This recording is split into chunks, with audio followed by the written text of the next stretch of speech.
Oke, assalamualaikum warahmatullahi wabarakatuh. Jumpa lagi bersama channel saya, Filialah. Jadi di kesempatan video saya kali ini, saya sharing mengenai bagaimana cara sukses menjadi petani kelapa sawit ya. Jadi sebenarnya rekan-rekan ini sudah selalu dengar ya, kunci sukses tanam sawit ini ada pada pemupukannya. Tapi ini yang menjadi masalah di kalangan petani kelapa sawit.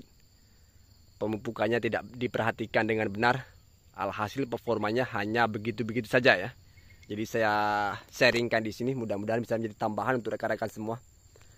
Jadi kalau kita kepingin sukses dari budaya tanam kelapa sawit, jangan hitung-hitungan pada pupuk kita ya. Jangan pelit pada setiap pokok sawit kita, jangan pelit pada perkebunan sawit kita. Anggap saja kita investasi yang akan kembali lebih banyak atau 5 kali lipat ya. Jadi jangan anggap kita pupuk ini buang duit, buang uang. Itu banyak yang dipersepsikan rekan-rekan kita ya. Jadi pemupukan adalah kunci keberhasilan tanam sawit ya. Sekalipun ini ya, sekalipun sawit ini tidak kita beri pupuk, tidak beri kita makan, tetap saja akan berbuah ya. Karena dapat protein dari unsur hara di sekitarnya ini. Bisa dapat juga dari fotosintesis. Cuman kalau hasil buahnya ini, hasil sawitnya ini kita ambil terus menerus, apakah akan tetap selalu tersedia untuk nutrisi dan proteinnya dari unsur hara sekitar ini ya? Itu akan habis lama kelamaan ya. Jadi kita perlu menyeimbangkannya dengan skema pemupukan yang rutin ya. Lakukan pemupukan 3-4 kali dalam setiap tahunnya. Mudah-mudahan ya setiap pokok sawit yang kita tanam ini nantinya akan performanya maksimal, akan membuat harapan kita, keinginan kita terpenuhi dengan baik ya. Tapi kalau cuman kita pupuk, tahun ini kita pupuk, tahun depan kita tidak pupuk, itu hanya apa ya, itu tetap akan ada performa buahnya, cuman untuk hasilnya jangan diharapkan lebih ya. Nah seperti itu untuk rekan-rekan, mudah-mudahan bisa menjadi tambahan ya.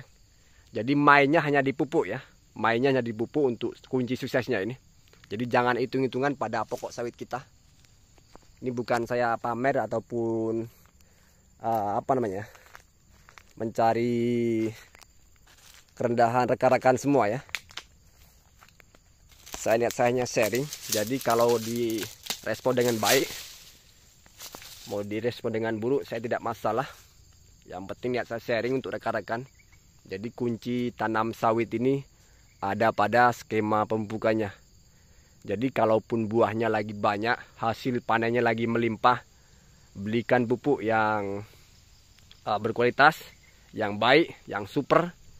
Tapi kalaupun hasil panennya lagi menurun, ya rekan-rekan belikan pupuk yang sesuai dengan penghasilannya ya. Jangan dipaksakan. Yang intinya ini harus ada pemupukan dalam setiap tahunnya 3-4 kali. Nah seperti itu ya.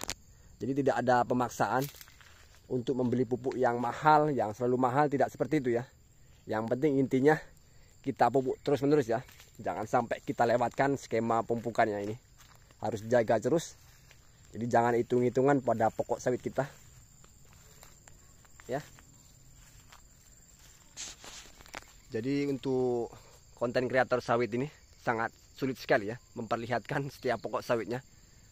Walaupun di kenyataannya buahnya terlihat besar, cuman di kamera ponsel, di kamera ini terlihat sangat kecil ya.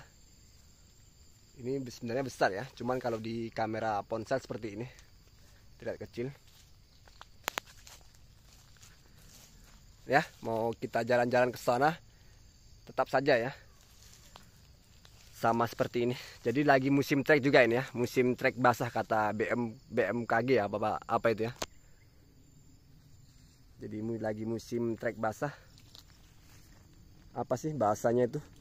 Dari pusat penelitian BMKG kalau nggak salah ya, yang memprediksi cuaca itu. Lagi musim trek biasa.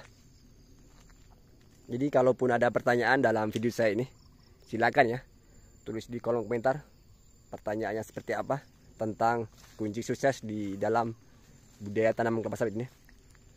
Jadi kita mainkan ya skema pembukaan yang baik, yang rutin. Mudah-mudahan ya sawit yang kita tanam ini bisa diharapkan terus menerus ya. Kalaupun kita pupuknya hanya acak ataupun tidak rutin, jangan harap hasil lebih dari perkebunan sawit kita.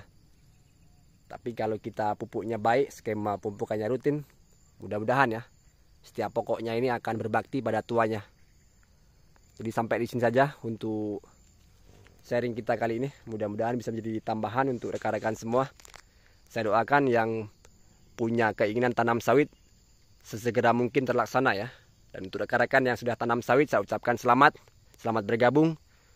Mudah-mudahan bibit sawitnya pertumbuhannya subur, aman dari segala jenis hama, dan nanti hasil panennya bisa selalu melimpah ya. Oke, saya ucapkan terima kasih dan saya ucapkan mohon maaf apabila dalam sharing saya ini banyak sekali kekurangan, dan saya ucapkan terima kasih. Saya tutup. Assalamualaikum warahmatullahi wabarakatuh.